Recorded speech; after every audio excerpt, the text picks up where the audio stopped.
সুপ্রিয় শিক্ষার্থী বন্ধুরা, অনলাইন ক্লাসে তোমাদের সবাইকে স্বাগত। আমি আয়শা বেগম আইরিন, সহকারী শিক্ষক, Comilla modern high school, Comilla. শিক্ষার্থী বন্ধুরা, তোমরা নিশ্চয়ই সবাই ভালো আছো, সুস্থ আছো এবং নিরাপদে আছো।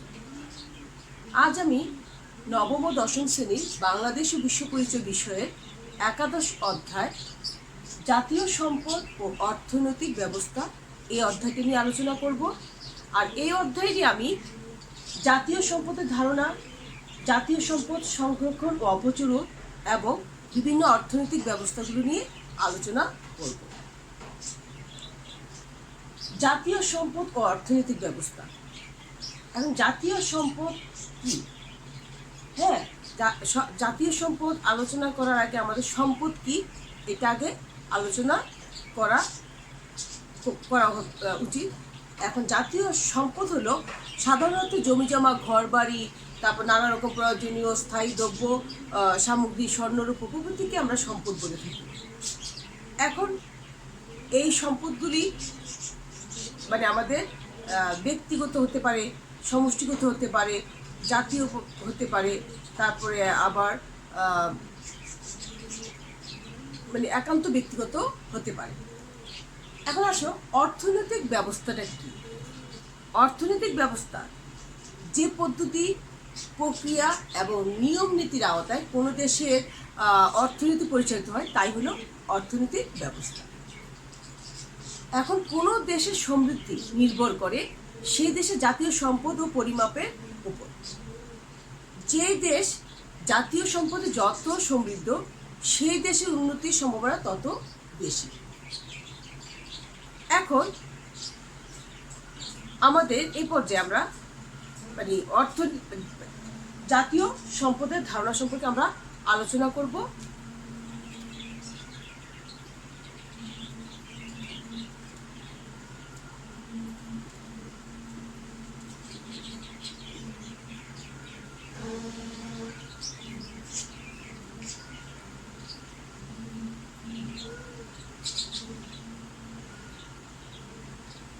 এখন আমাদের কোনো বস্তুকে বা দ্রব্যকে সম্পদ বলতে গেলে মানে সেই বস্তুর প্রকৃতপক্ষে সে বস্তুর উপযোগ, তারপরে অপ্রাচুর্য, বাহ্যিকতা এবং হস্তান্তরযোগ্যতা থাকতে হবে। এখন উপযোগটা কি? উপযোগ হলো কোনো দ্রব্যের মানুষের অভাব পূরণের ক্ষমতাকে কি বলে? উপযোগ বলে। আর অপ্রাচুর্য হলো কোনো দ্রব্য বা সেবার চাহিদা তুলনায় যোগান বা সরকারের মানে সরবরাহের পরিমাণ যদি কম হয় তাহলে দ্রব্যটির অপ্রাচুর্য দেখা দিবে। আবার কোনো দ্রব্য বা মানে সেবার চাহিদা মানে উপযোগ বা অপ্রাচুর্যতা থাকলেও তাকে সম্পদ বলা যাবে না। মানে এর বাহ্যিকতা মানে বাহ্যিকতাও থাকতে হবে, হস্তান্তরযোগ্যতাও থাকতে হবে। এখন এই পর্যায়ে আমরা সম্পদের শ্রেণীবিভাগ নিয়ে আলোচনা করব।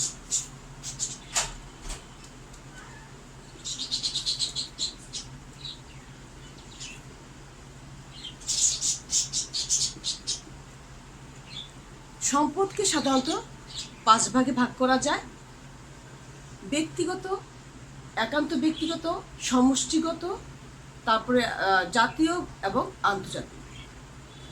এই 5টি ভাগে সম্পদকে ভাগ করা যায়। এখন 1 নম্বর হলো ব্যক্তিগত, একান্ত ব্যক্তিগত,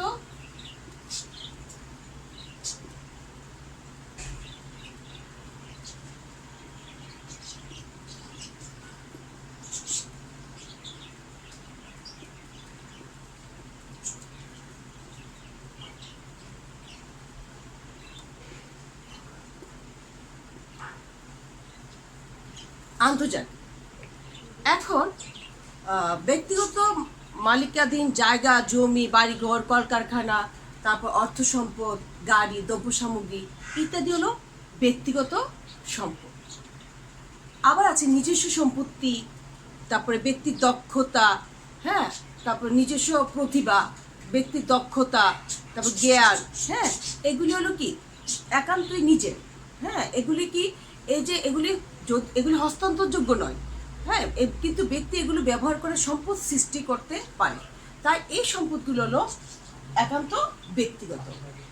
আর সমষ্টিগত যেগুলো সেগুলো হলো মানে সমাজের সকলে সম্মিলিত হবে যে সম্পদগুলো ভোগ করে সেগুলো হলো সমষ্টিগত সম্পদ। যেমন রাস্তাঘাট, রেলপথ, পার্ক, হাসপাতাল, হ্যাঁ, স্কুল, এগুলি কি রাষ্ট্রীয় মালিকানাধীন সম্পদ। আর এগুলিকেই সমষ্টিগত সম্পদ বলে। তারপর আসছে জাতীয় সম্পদ কোনগুলো? রাষ্ট্রের মানে যেগুলো নাকি রাষ্ট্রের সকল নাগরিকের ব্যক্তিগত সম্পদ এবং সমাজের সমষ্টিগত সম্পদকে একত্রে জাতীয় সম্পদ বলে।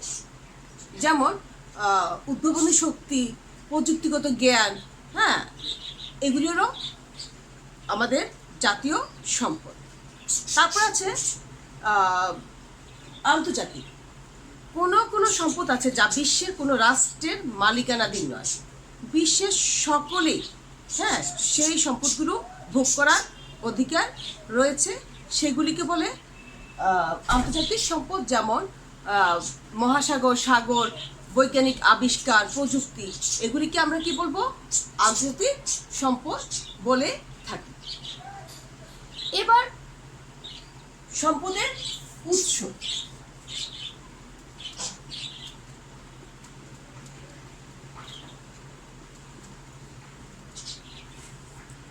আমরা জাতীয় সম্পদের উৎস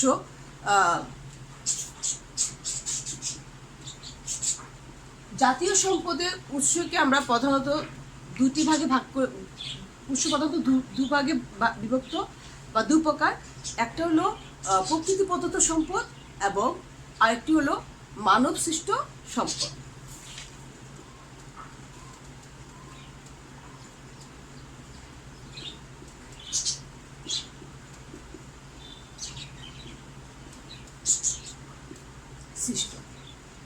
এখন কোনো দেশে ভৌগোলিক সীমানার ভিতরের ভূমি, তারপরে ভূমির উপর স্থিত এবং অভ্যন্তরস্থ যা কিছু সবই হলো প্রকৃতির দ্বার। প্রাকৃতিক বনাঞ্চল, তারপর হলো বনের ভিতরের মানে গাছপালা, মানে তার ফলমূল, প্রাণী ও পানিকুল, তারপরে মৎস্য সম্পদ, অন্যান্য জলজ প্রাণী, হ্যাঁ, উদ্ভিদ, ভূমির অভ্যন্তরস্থ পানি ও সকল রকম খনিজ সম্পদ হলো, এগুলি সবই হলো জাতীয় সম্পদ। আর এই সম্পদগুলো হলো প্রকৃতি প্রদত্ত। আর আছে মানব সৃষ্ট। কোনো দেশের অধিবাসীরা তাদের শ্রম মূলধনের সাহায্যে প্রাকৃতিক সম্পদ ব্যবহার, সংগ্রহণ, উত্তোলন করে এবং সেগুলো রূপান্তর, স্থানান্তর করে যে সম্পদ সৃষ্টি করে তা হলো মানব সৃষ্ট সম্পদ। যেমন নদীর পানি ব্যবহার করে মাছ চাষ করছে জেলেরা, তারপর হলো কলকারখানা, তারপর হলো শিল্প প্রতিষ্ঠান, তারপর যানবাহন, সেতু, হ্যাঁ, রেল, হ্যাঁ, এগুলি কি এবং নানা রকম শিল্পদ্রব্য উৎপাদন সবই হলো মানব সৃষ্ট সম্পদ। তো যাই হোক, আমরা এই পর্যায়ে জাতীয় সম্পদের ধারণা আমরা দিয়েছি। জাতীয় সম্পদের ধারণার মধ্যে আছে আমরা জাতীয় সম্পদের শ্রেণী বিভাগকে সম্পদকে আমরা 5টা ভাগে ভাগ করেছি। হ্যাঁ, বা সম্পদকে 5 শ্রেণীতে বিভক্ত করা যায়: ব্যক্তিগত, একান্ত ব্যক্তিগত, তারপর হলো সমষ্টিগত, জাতীয়, আন্তর্জাতিক। আর সম্পদের উৎস প্রধানত 2 প্রকার। একটা হলো প্রকৃতি প্রদত্ত আর 2 নম্বর হলো মানব সৃষ্ট। এখন এই পর্যায়ে আমরা জাতীয় সম্পদের সংরক্ষণ ও অপচয় রোধ নিয়ে আলোচনা করব।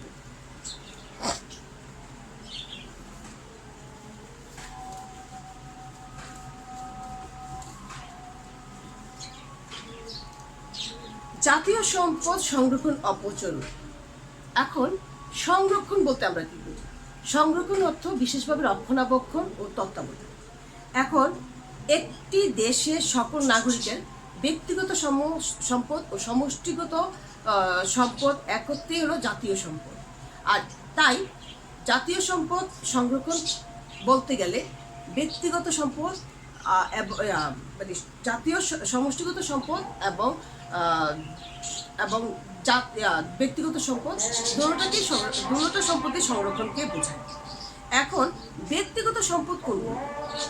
যেমন কোনো বস্তু, দ্রব্য, প্রতিষ্ঠান, সম্পত্তি বিশেষ যত্ন সহকারে রক্ষা করা ও তা তত্ত্বাবধান করাকে আমরা সংরক্ষণ বলে থাকি। যদি তাহলে কি হলো, ব্যক্তি সাধারণত তার নিজস্ব সম্পদ যেমন অর্থ সম্পদ, ভূ সম্পদ, হ্যাঁ, স্বর্ণরূপ, অলংকার, আসবাবপত্র, নিজস্ব কলকারখানা বা শিল্প প্রতিষ্ঠান, যানবাহন, হ্যাঁ, এগুলি হলো তার ব্যক্তিগত সম্পদ। ব্যক্তি তার নিজের স্বার্থে এবং মানে সবার সুবিধার্থে এই সম্পদগুলো সংরক্ষণ করবে। হ্যাঁ, শুধু তাই নয়, এগুলো তত্ত্বাবধান, উন্নয়ন করতেও, বৃদ্ধি করতেও তৎপর থাকেন। এছাড়া প্রত্যেককে নিজস্ব সম্পদের অপচয় রোধ করতে এগুলোর তত্ত্বাবধানও করে থাকে। কোন সম্পদ কোথায় কতটুকু আছে তার খোঁজ খবর করা, তারপরে সম্পদের কোনো ক্ষতির কারণ ঘটলে তা রোধ করা, হ্যাঁ, সম্পদ নষ্ট হলে যথাসম্ভব তা পূরণ করার ব্যবস্থা নেওয়াও সংরক্ষণের কাজের অন্তর্ভুক্ত।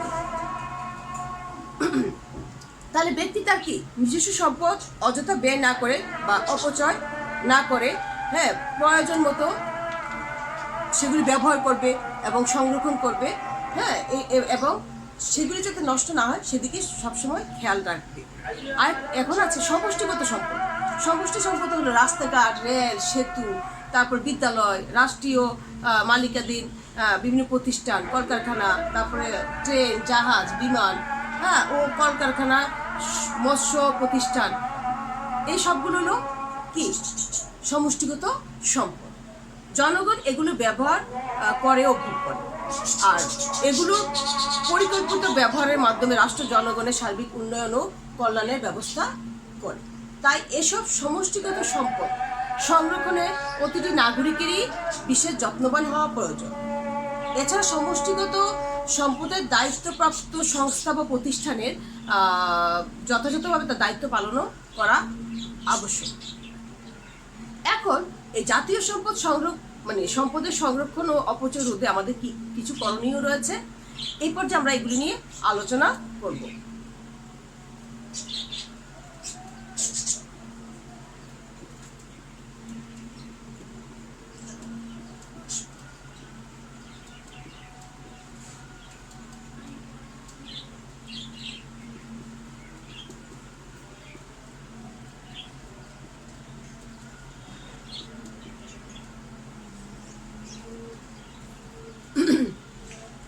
জাতীয় সম্পদ সংরক্ষণ ও অপচয় রোধে আমাদের করণীয়গুলো হলো, 1 নম্বর, জাতীয় সম্পদ সংরক্ষণের জন্য রাষ্ট্রীয় যেসব ব্যবস্থা রয়েছে সেগুলো যাতে কোনোভাবে ব্যাহত না হয় সেদিকে কী করতে হবে, আমাদের লক্ষ্য রাখতে হবে।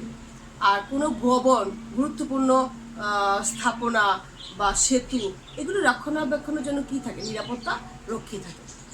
আর মানে এসব কোনো সময় মানে যাতে অরক্ষিত দেখলে মানে সাথে সাথে আমরা কর্তৃপক্ষকে জানানো কর্তব্য। তারপর আছে কেউ যেন এসব সম্পদে কোনো ক্ষতি সাধন না করে সেদিকেও আমাদের খেয়াল রাখতে হবে। এই ধরনের কোনো অপচেষ্টার বিষয়ে জানলে বা দেখলে আমরা সাথে সাথে কী করবো, যথাযথ ব্যক্তি বা কর্তৃপক্ষকে বিষয়টি অবগত করব। তারপর হচ্ছে জাতীয় সম্পদের উন্নয়ন ও বৃদ্ধি সাধনের জন্য আমাদের কী করতে হবে, সচেষ্ট থাকতে হবে। তারপর আছে সমষ্টিগত বা জাতীয় সম্পদের অপব্যবহার ও অপচয় রোধে আমরা সবসময় সচেতন বা সচেষ্ট থাকব, এবং অপ্রয়োজনে আমরা বিদ্যুৎ, পানি এবং গ্যাস, হ্যাঁ, খরচ করব না, এবং এগুলো ব্যবহারে আমরা মিতব্যয়ী হতে চেষ্টা করব। সম্পদ সংরক্ষণের জন্য কী করতে হবে, নিজ নিজ কর্তব্য বিষয়ে প্রতিটি নাগরিক সচেতন ও সচেষ্ট থাকলে জাতীয় সম্পদ সংরক্ষণ ও এগুলোর অপচয় রোধ করা খুব কঠিন কোনো কাজ নয়। আর নাগরিককে সচেতন করার জন্য গণমাধ্যমে তাদের করণীয় সম্পর্কেও আমরা কী করব, প্রচেষ্টা ব্যবস্থা করতে পারি। আর সম্পদ সংরক্ষণ ও তত্ত্বাবধানের জন্য নির্ধারিত সংস্থার দায়িত্ব, কর্তব্য, সংস্থার দলিল সমূহের সুস্পষ্ট বিবৃতি থাকে। আর এগুলো সম্পর্কে আমাদের কী করতে হবে, প্রশিক্ষণের ব্যবস্থা করতে হবে, এবং আমাদের প্রয়োজন বোধে নিজেদেরকেও প্রশিক্ষণ গ্রহণ করতে হবে। তাহলে দেখা গেল যে জাতীয় সম্পদ সংরক্ষণ অপচয় রোধে আমাদের করণীয়গুলি কি? জাতীয় সম্পদ সংরক্ষণের জন্য যেসব ব্যবস্থা আছে সেগুলো যাতে কোনোভাবে ব্যাহত না হয় সেদিকে আমরা সচেষ্ট থাকবো, এবং এগুলো যদি নষ্ট হতে আমরা দেখি বা অপচয় মানে কেউ নষ্ট করছে বা এগুলো কোনো দিক দিয়ে ভেঙে যাচ্ছে সেরকম যদি আমাদের দৃষ্টিগোচর হয় তাহলে আমরা সেই সাথে সাথে কর্তৃপক্ষকে বা ব্যক্তিকে অবহিত করব যারা সেই দায়িত্বগুলিতে নিয়োজিত রয়েছে। এবং আমাদের কিছু সম্পদ আছে, সমষ্টি জাতীয় সম্পদ আছে, যেমন বিদ্যুৎ, গ্যাস, মানে এগুলি আমরা কি করব? অকারণে অপচয় করব না। যখন আমাদের যতটুকু প্রয়োজন ততটুকু আমরা ব্যবহার করব। এবং এই সম্পদগুলো সংরক্ষণের জন্য এবং কী কী আমাদের করতে হবে, কী কী করলে আমাদের সম্পদগুলো মানে সংরক্ষিত থাকবে, এমন ভালো থাকবে, আমাদের দেশের উন্নয়ন হবে, সেজন্য আমাদের বিভিন্ন রকম প্রশিক্ষণ থাকে। সেই প্রশিক্ষণগুলো আমরা নিজেরা গ্রহণ করব এবং যেগুলো দ্বারা প্রশিক্ষণের দায়িত্বে থাকেন তারা প্রশিক্ষণের ব্যবস্থা গ্রহণের কাজ করবে। এরপর যে আমরা বিভিন্ন অর্থনৈতিক ব্যবস্থা নিয়ে আলোচনা করব। এখন মানুষের প্রয়োজন বহুবিধ। মানুষের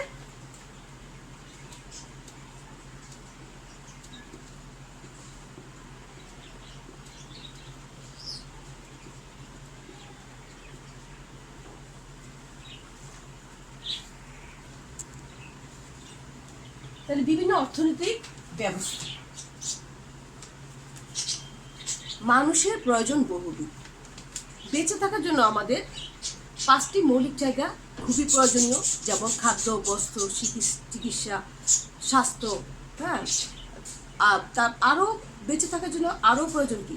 বিভিন্ন বিনোদন ব্যবস্থা, সুশৃঙ্খল ও নিরাপদ পরিবার এবং সমাজ ব্যবস্থা।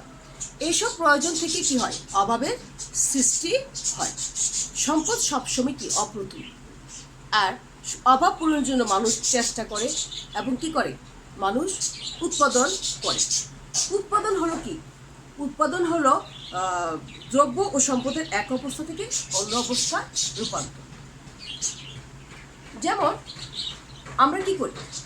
একটা চেয়ার যদি দেখি, চেয়ারের দিকে যদি তাকাই, চেয়ারটা তৈরি করতে হলে এতে কি লেগেছে? প্রথমে কাঠ লেগেছে, তারপরে এটা তৈরি করার জন্য বিভিন্ন উপাদান এবং বিভিন্ন যন্ত্রপাতি প্রয়োজন পড়েছে, এবং কোনো ব্যক্তির শ্রম প্লাস তার বুদ্ধি এগুলোও লেগেছে। এখন কাঠ থেকে চেয়ার তৈরি করা হলো, আর এই রূপান্তরটা হলো উৎপাদন।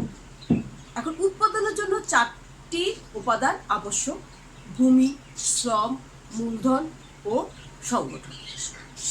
এখন ভূমি, এই যে কাঠটা তৈরি করা হলো, কাঠটা কি? আমরা বন থেকে কাঠটা কেটে আনলাম।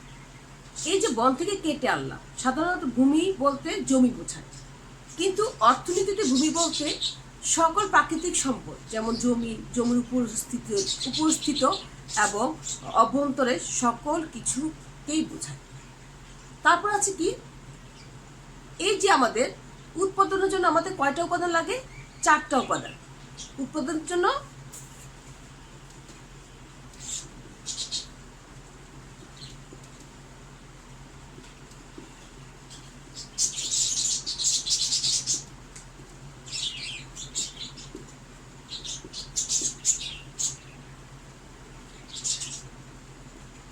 ভূমি, তারপর শ্রম,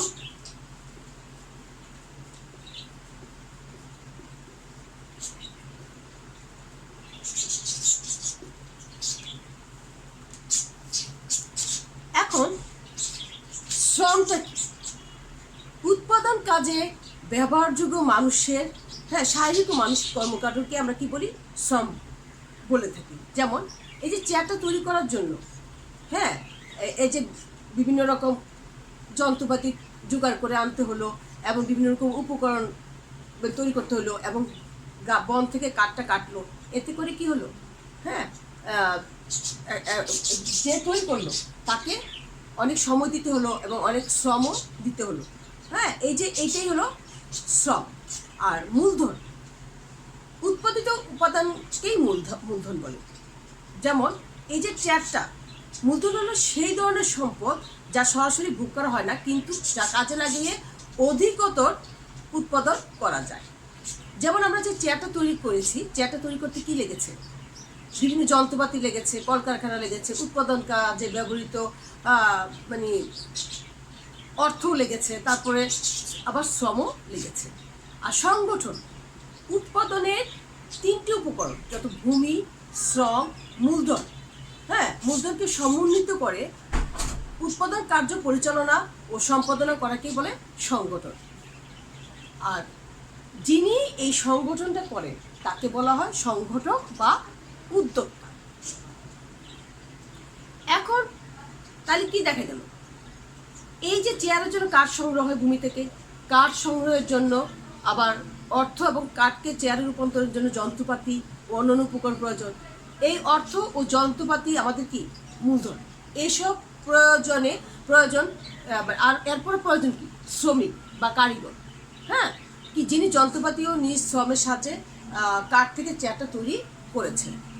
আর এই ভূমি, মূলধন ও শ্রমকে সমন্বিত করে চেয়ার উৎপাদন প্রক্রিয়া সম্পাদন করবেন যিনি, তিনি হলেন সংগঠক বা উদ্যোক্তা। তাহলে কী করা যায়? দেখা যায় যে মানে আমরা এই আলোচনা শেষে আমরা বলতে পারি যে মানুষ তার নানাবিধ অভাব পূরণের জন্য বিভিন্ন অর্থনৈতিক কার্যাবলী সম্পাদন করে। আর এর বিভিন্ন পর্যায়টা আছে। যেমন আমাদের কি, আমাদের এই যে কোনো চাহিদা পূরণের জন্য কি হয়, আমরা অভাবের সৃষ্টি হয়। এই যে অভাবটা কি, অভাবের পর আমরা কি করি? প্রচেষ্টা চালাই, প্রচেষ্টার পর আমরা উৎপাদন করি, উৎপাদনের পর বন্টন হয়, বন্টনের পর আমরা ভোগ করি। তাহলে কি হলো? অভাব, তারপর হলো প্রচেষ্টা,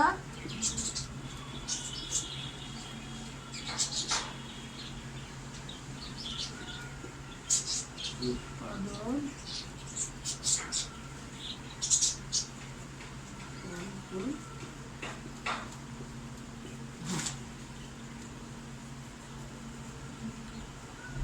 তাহলে দেখা যাচ্ছে যে উৎপাদনের ক্ষেত্রে ভূমি ব্যবহারের জন্য ভূমির মানে মালিককেও খাজনা দেওয়া হয়, অনুরূপভাবে শ্রমিককে মজুরি দেওয়া হয়, তারপরে আবার মালিককে সুদ এবং সংগঠনকে মুনাফা দেওয়া হয়। এইসব পারিতোষিক খাজনা, মজুরি, সুদ, হ্যাঁ, ও মুনাফা, হ্যাঁ, উৎপাদন সময়ের মধ্যে সুষ্ঠু যথাযথভাবে কি করে একটা মানে বঞ্চিত হলে অর্থনৈতিক কর্মকাণ্ডে গতি আসে এবং অর্থনৈতিক কল্যাণ সাধিত হয়। এখন বর্তমান বিশ্বে আমাদের এই যে আমাদের অর্থনীতি জাতীয় মানে বিভিন্ন অর্থনৈতিক ব্যবস্থা আছে, আমাদের জাতীয় মানে বিশ্বে প্রথমত 4 ধরনের অর্থনৈতিক ব্যবস্থা দেখা যায়। এক হলো ধনতাত্ত্বিক অর্থনৈতিক ব্যবস্থা, তারপরে 2 নম্বর হলো মিশ্র অর্থনৈতিক ব্যবস্থা, তারপর 3 নম্বর হলো